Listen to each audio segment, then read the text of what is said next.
Selamat datang. Kali ini kita akan coba jawab satu pertanyaan yang sebetulnya abadi ya. Pertanyaan tentang apa sih yang benar-benar bikin sebuah keluarga itu bahagia? Apakah soal kekayaan? Atau ada hal lain yang lebih penting, yaitu kedamaian? Nah, kita akan gali jawabannya dari sebuah teks kuno yang luar biasa yang sudah teruji oleh waktu buat menemukan resep kebahagiaan yang sejati. Nah, ini dia pertanyaannya. Apa sih resep keluarga bahagia? Kalau kebahagiaan keluarga itu ibarat masakan, kira-kira apa ya bahan rahasianya? Apa yang bikin semuanya terasa pas? Dan kalau kita tanya ke banyak orang di sekitar kita, jawaban yang paling umum mungkin, ya ini, kemewahan. Punya rumah yang gede, mobil berjejer di garasi, uang nggak habis-habis. Seolah-olah semua itu udah jadi tiket otomatis menuju kebahagiaan keluarga. Begitu kan?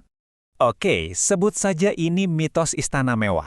Ya, sebuah anggapan yang kayaknya udah mendarah daging di masyarakat kita kan, bahwa harta benda itu sama dengan kebahagiaan di rumah.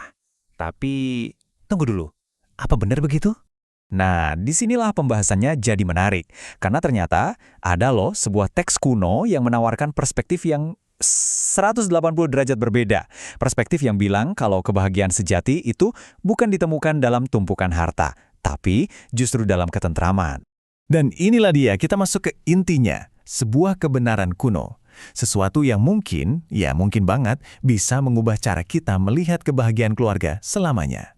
Coba kita renungkan sama-sama kutipan dari kitab Amsal ini. Bunyinya begini, lebih baik sekerat roti kering dengan ketentraman daripada rumah penuh dengan korban sembelihan disertai dengan pertengkaran. Wow, singkat, padat, tapi maknanya dalam banget ya kan? Jadi kutipan tadi itu seolah-olah melukiskan dua pilihan di depan kita. Kontras banget. Coba bayangin, di satu sisi ada rumah yang isinya barang-barang mewah, makanan berlimpah, tapi isinya cuma ribut, cuma pertengkaran. Nah, di sisi lain, ada rumah yang mungkin makanannya cuma roti kering, sederhana banget, tapi penuh dengan rasa tentram, damai.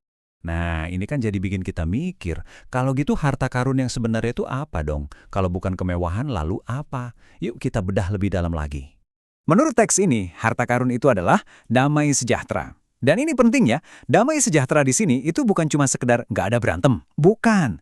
Tapi ini adalah sebuah kondisi hubungan yang aktif, yang isinya tuh penuh kasih, penuh hormat, sesuatu yang jelas banget nggak akan pernah bisa dibeli pakai uang, sebanyak apapun itu.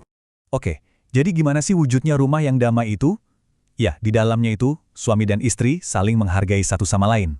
Orang tua itu tulus mengasihi anak-anaknya, dan sebaliknya, anak-anak juga hormat sama orang tuanya. Ini adalah tempat di mana seberat apapun masalah di luar sana, begitu masuk rumah, rasanya semua jadi lebih ringan. Kenapa? Karena ditanggung bareng-bareng. Oke, kedengarannya indah banget ya. Tapi pertanyaannya sekarang, gimana cara membangun kedamaian yang kayak gini? Apa ini terjadi gitu aja tiba-tiba? Tentu enggak. Oke, sekarang kita masuk ke bagian caranya. Gimana sih kita bisa secara aktif membangun fondasi damai di rumah kita masing-masing? Ternyata teks kono ini juga ngasih kita petunjuk yang sangat praktis dari kitab Kolose. Dengerin deh. Sabarlah kamu seorang terhadap yang lain, dan ampunilah seorang akan yang lain. Dan di atas semuanya itu, kenakanlah kasih. Kata kuncinya itu sabar, mengampuni, dan yang paling utama, kasih. Nah, kenakanlah kasih ini keren banget. Artinya, kasih itu bukan cuma perasaan, tapi sesuatu yang kita pilih untuk kita pakai setiap hari, seperti kita memakai baju. Jadi, kalau kita pecah lagi, kasih yang jadi fondasi itu punya 3 kunci utama. Pertama, mengalah. Bukan berarti kalah ya, tapi memilih damai demi kebaikan bersama. Kedua, memahami. Berusaha lihat dari sudut pandang pasangan atau anak kita. Dan yang ketiga, memaafkan. Melepaskan kesalahan dan gak mengungkit-ungkit lagi.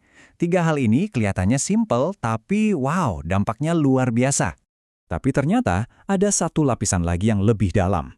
Menurut sumber ini, fondasi yang paling utama dari kedamaian yang awet itu sifatnya spiritual. Ini bukan cuma soal usaha kita sebagai manusia aja. Nah, di dalam kitab Yohanes, ada kutipan perkataan Yesus sendiri yang bunyinya begini, "Damai sejahtera ku tinggalkan bagimu, damai sejahtera ku berikan kepadamu." Jadi, menurut pandangan ini, damai sejahtera yang sejati, yang bisa kuat menghadapi badai hidup apapun, itu pada dasarnya adalah sebuah anugerah, sebuah pemberian langsung dari sang sumber damai itu sendiri. Oke, sekarang kita sampai di bagian penutup, sebuah pilihan. Dan pilihan ini digambarkan dengan, wah, indah sekali lewat sebuah cerita pendek. Jadi, ada sebuah cerita nih, yang rasanya merangkum semua yang kita bahas dari tadi dengan sempurna. Ceritanya tentang sebuah keluarga yang sangat sederhana, yang kedatangan seorang tamu. Nah, tamu ini kan lihat-lihat sekeliling rumahnya. Rumahnya kecil, sederhana banget. Terus dia bilang ke pemilik rumah, "Rumah kalian ini kecil ya, tapi kok rasanya hangat banget ya di dalam sini?" Dan jawaban si pemilik rumah, ini dia intinya. Sambil tersenyum dia bilang, kami mungkin nggak punya istana, tapi kami punya kasih. Nah, jawaban itu dia rangkuman dari semua pesan kita hari ini. Kena banget kan? Jadi, apa sih pesan inti yang bisa kita bawa pulang? Gampangnya gini. 1. Kebahagiaan itu nggak diukur dari kemewahan. Titik. 2. Harta paling berharga dalam rumah tangga itu ya kedamaian. 3. Kedamaian itu harus dibangun. Fondasinya ya kasih dan pengampunan. Dan kesimpulannya, sebuah rumah yang penuh kasih, sekecil apapun itu, jauh lebih berharga dari istana paling megah sekalipun yang isinya dingin tanpa cinta. Jadi, sebagai penutup, saya mau tinggalkan satu pertanyaan untuk kita semua renungkan. Setelah mendengar semua ini, pertanyaannya adalah, istana mana yang akan Anda bangun? Apakah istana megah yang terbuat dari materi, tapi terasa dingin dan kosong? Atau sebuah rumah sederhana, yang mungkin kecil, tapi hangatnya luar biasa karena fondasinya adalah kasih? Pilihannya ada di tangan kita masing-masing.